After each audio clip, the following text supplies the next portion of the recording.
A very warm hello to one and all. In our previous session, we have discussed about bronchodilators, devices used to administer inhalational drugs, and many more things. So now we are going to have a quick review on bronchodilators. Bronchodilators are the drugs that help in relieving bronchoconstrictions. So bronchodilators are of three types. First is adenoreceptor agonist, that is beta 2 selective agonist.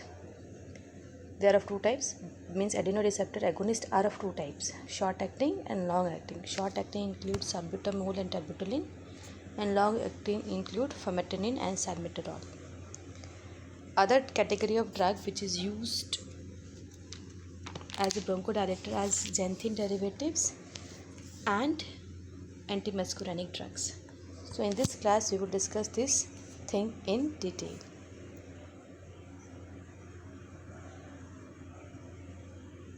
Antimuscarinic bronchodilators means second category. First category is adenoreceptor agonist drugs. There are two types, short acting and the long acting. Okay, so individual drugs we will have detailed from your drug books. Antimuscarinic drug, that is the second category of bronchodilators. What is the mechanism of action of this drug? They basically act or they show the anticholinergic property on the bronchioles, and they act on the parasympathetic nervous system and block its action, parasympathetic, and they thus help in relieving the bronchoconstriction. They act by inhibiting the action of acetylcholine present on the smooth muscles, and also reduce the intracellular GMP, a bronchoconstrictive substance. GMP is a bronchoconstrictive substance found in the bronchi which causes constriction. So this drug help in its inhibition, acetylcholine and GMP inhibition. These drugs, antimuscarinic drugs, are usually given in the maintenance therapy for managing chronic bronchitis and emphysema, not in case of acute attacks. Acute attacks में हम usually beta 2 agonist drugs prefer करते हैं. Next is bronchodilators. Antimuscarinic drugs are example of antimuscarinic drugs are ipratropium bromide and tiotropium and ipratropium bromide. These drugs are usually given in inhalational form. Oral and syrups are not available in this category drugs. Common examples are, you have to remember the examples, ipratropium bromide and tiotropium.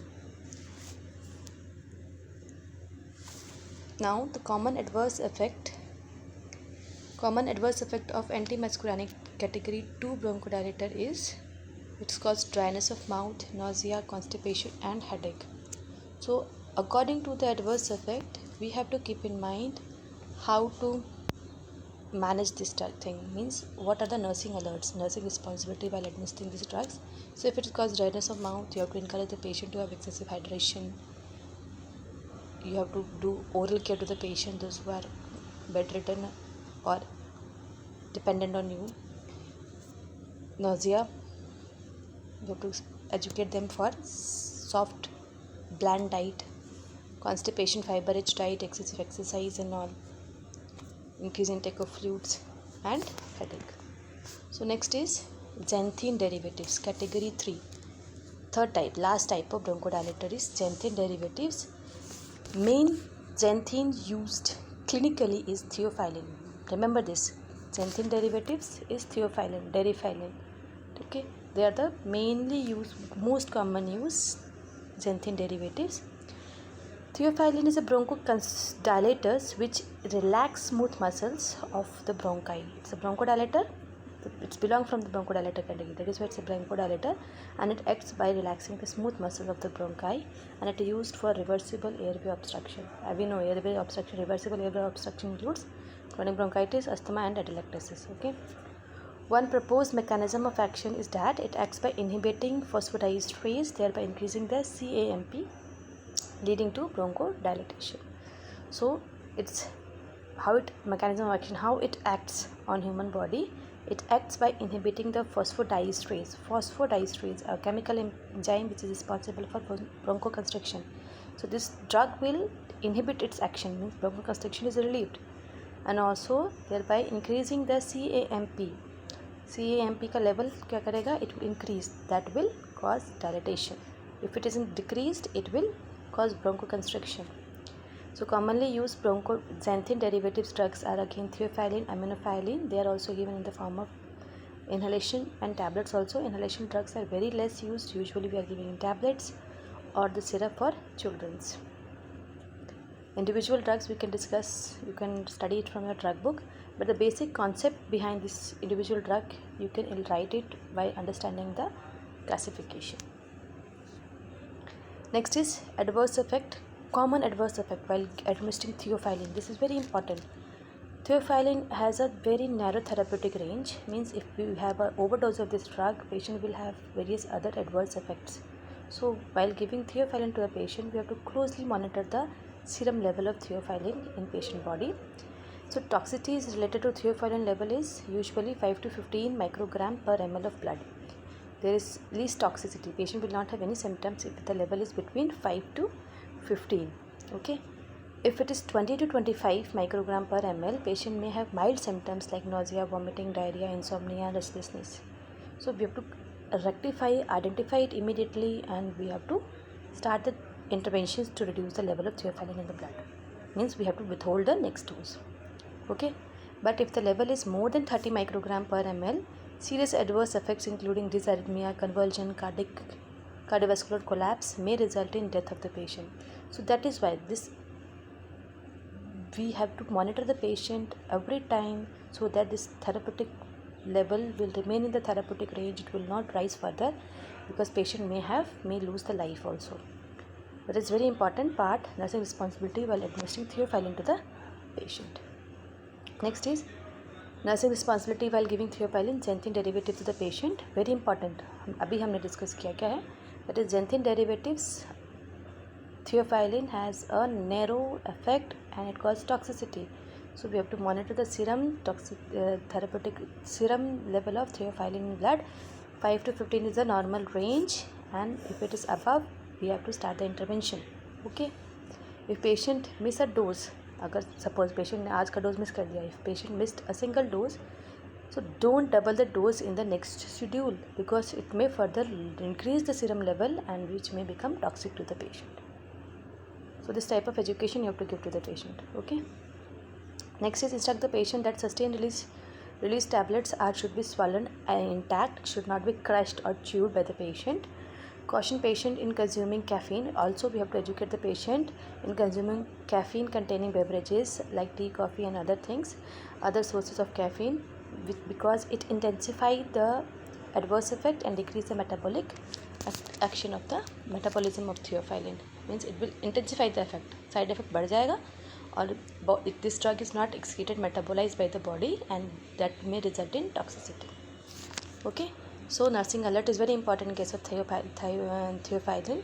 First is theophylline toxicity के लिए monitor करना है. Sustained release tablets को we have to encourage them to take it as it is, swallow करना है, not to chew it. Next is caffeine related products को avoid करना है. Next is third category, means this is all about your bronchodilators.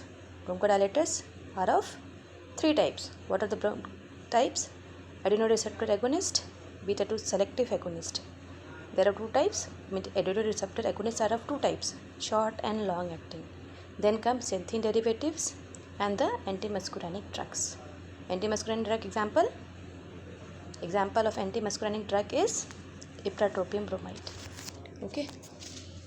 Next drug category of drug which is used to manage respiratory tract infection is respiratory tract disorders, not infection, disorders are corticosteroids. Second category of drug. First is bronchodilators, second is corticosteroids.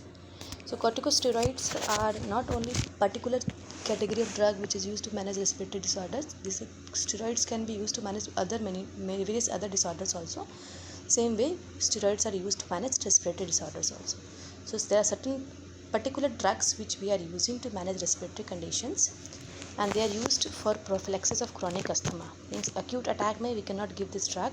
In case of chronic prophylaxis, patient is having asthma. So in order to prevent attack, maintenance dose therapy can be given in the form of steroids. So one of the major thing is steroid, how it acts. It suppresses the inflammation, internal edema, swelling of the tracheobronchial tree. It's a help in reducing the swelling, decrease in synthesis and release of inflammatory mediators that help in relieving the swelling, decrease inflammation of infiltration and activity of inflammatory cells, decrease edema in the airway mucosa. Okay, so steroids also decrease airway mucosa production. It help in reducing the edema and also help in relieving the mucus production, decreasing the mucus production. Increase the number of bronchial beta 2 receptor. Very important to note this point, very important to note. Remember this, steroids, when we are administering, it's open the beta 2 receptors which is present in the bronchioles. So thus, if after steroids, when we are giving beta 2 agonist drugs, their effectiveness is doubled. Okay, so as we have discussed earlier also, I told you earlier also, respiratory drugs we are not giving single drug. There are 2 or 3 drugs combination we are giving to manage. So steroids are always given in combination with beta 2 agonist in order to have its best effect. So commonly used steroids are beclomethasone. Beclomethasone, it is given in the form of inhalational or in the form of nebulizer, liquid form में, vaporizer के form में we are administering it. Study this drug individually, nicely, thoroughly, and keep it in our fingertips. Next is budesonide. Study the detail of this drug in this chart. A mechanism of action from the beginning you can write. Next is acute attack of asthma should be treated with short course of oral corticosteroids. If acute attack is there, short dose of oral corticosteroid we can give, starting with high dose for a few days. Acute attack, short course of oral therapy, high dose पे देंगे, and then gradually we will taper up the dose and we will stop it. Steroids. Okay. Next is very important, with high dose for a few days and then gradually tapering it. Steroids, one of the major thing which we must know about steroid is they suppresses your adrenal function, adrenal gland functioning. So if we are giving a high dose of steroids to a patient and gradually we are stopping it, means आज तक patient ले रहा था, all of a sudden we have stopped it, कल से नहीं लेगा, what will happen? Adrenal insufficiency. So that is why it is very important what we are doing. We have to educate the patient, so not to stop this drug by their own, and even in the prescription what we are writing, take this drug thrice initially, then after 1 week take this drug twice initially for 2 times in a day, then after 1 week 1 times in a day, then half dose, and then we will stop it. All of a sudden abrupt discontinuation of this drug is completely avoided. Reason is it causes adrenal insufficiency. Next is common adverse effects of steroids are, when we are giving inhalational corticosteroids, what are the adverse effects? It usually causes candidiasis of the mouth and throat because it suppresses the oral flora and which may result in fungal infection in the mouth. So always we have to educate the patient after taking the inhalational puff, butycoids and all. They have to rinse their mouth thoroughly. They have to go for a proper oral hygiene so that their oral flora is regenerated. Okay. Hoarseness of voice can slow growth in children. That is usually because of adrenal suppression. Adrenal suppression may occur in long-term high-dose therapy. Okay, and increase the risk of cataract. Next is nursing alert. We have to educate the patient to rinse the mouth with water without swelling after administering to reduce the risk of candidiasis. After administering the puff, rinse the mouth thoroughly, okay, with water. If taking bronchodilators by inhalation, we are giving these drugs, steroids with bronchodilators. Use bronchodilators several minutes before. First, we have to before the corticosteroids to enhance the application of in the bronchial tract. Bronchodilator first we have to administer, and then we have to administer the steroids. Okay, so that it remains in the bronchial tree and it shows effect. Next is, these are the various group of drugs, combination of drugs means bronchodilators and corticosteroids. If we are giving combination of these two drugs, So 2 drugs patient has to take. So with the advancement, we are having combination of bronchodilators and corticosteroids available in the market. Even antimuscarinic and other drugs are also available. So these are the combination of drug which is available in the market and which we are using commonly. Okay. Next category of drug is third category. Drugs which is used to manage respiratory disorder is chromoglycates. What is the name?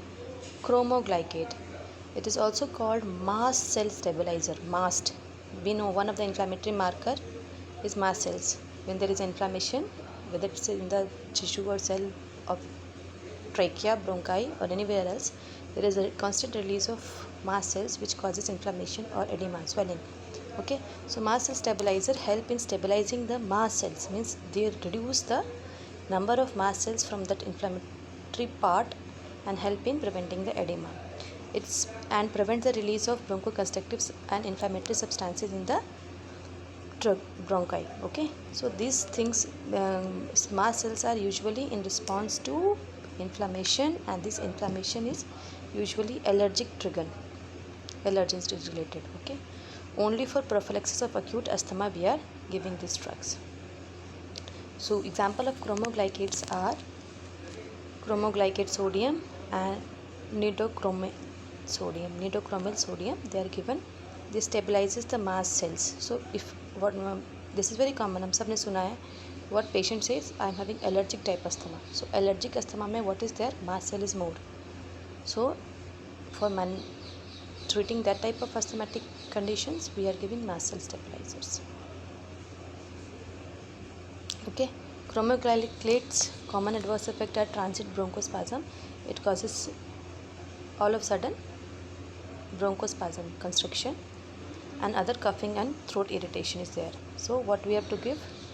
A selective beta-2 agonist such as salbutamol, terbutaline may be inhaled a few minutes beforehand. Agar if it is patient is having transient bronchospasm, we have to always give beta-2 agonist bronchodilators along with the chromoglycate, mast cell stabilizer. Another name of chromoglycate is mast cell stabilizers.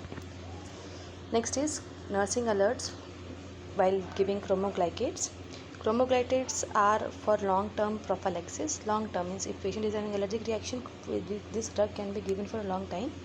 Patient should administer on a regular schedule, and full therapeutic effect may be take several weeks to develop. It is not like that today I have taken that medicine and I am completely well.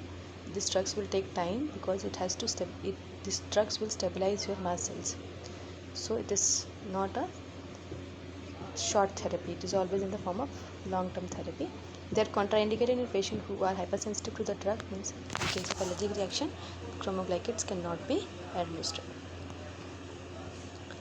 Next is third category, first is bronchodilators, next is steroids, third is mast cell stabilizers, and fourth is leukotriene receptor agonist. Leukotrienes, again one of the leukotrienes. Remember this, leukotrienes is again one of the inflammatory marker which is released in response to inflammation and in response to allergic reactions. Okay, so there is always act by suppressing the leukotrienes. Leukotriene receptor antagonist means उल्टा चलता है, so leukotriene को ये रोकेगा. So these drugs will act by inhibiting the leukotrienes compounds that promote bronchoconstriction. Leukotrienes is a bronchoconstriction का agent है. Okay, as well as eosinophilic infiltration, mucus production, airway edema. So one of the edematous substance which is found in the bronchia is leukotrienes. The leukotrienes these drugs will inhibit the leukotrienes which help in relieving the bronchoconstriction, eosinophil infiltration which will cause edema, mucus production and airway edema. Help to prevent acute attack of asthma by allergen or other stimuli. As I told you, leukotrienes are usually released in the form with the stimulus of allergens. Okay, and indicated for long-term treatment of asthma. Next is common example of leukotrienes are montelukast, which is given 5 to 10 mg at bedtime in case of adults. Okay, in case of children's 4 mg or 5 mg we can give. If this drug is given at bedtime only, montelukast, leukotriene antagonist drugs, because it is usually called sedation. Common adverse effect of montelukast or the leukotriene receptor antagonists are GI disturbances, means sometimes nausea, vomiting, diarrhea and all patient can have, hyper gastritis and all, hypersensitivity reactions, restlessness and headache, upper respiratory tract infection, and we have to always see the manufacturer instruction while administering this drug to the pregnant female and the lactating mothers. Next, this is the management of chronic asthma for adult and school children above 5 years of age. It's not in case of children above 5 years of age. So this is the step by step. It's not like that if patient is there with asthma, immediately we will give all huge category of drugs and patient will recover. No.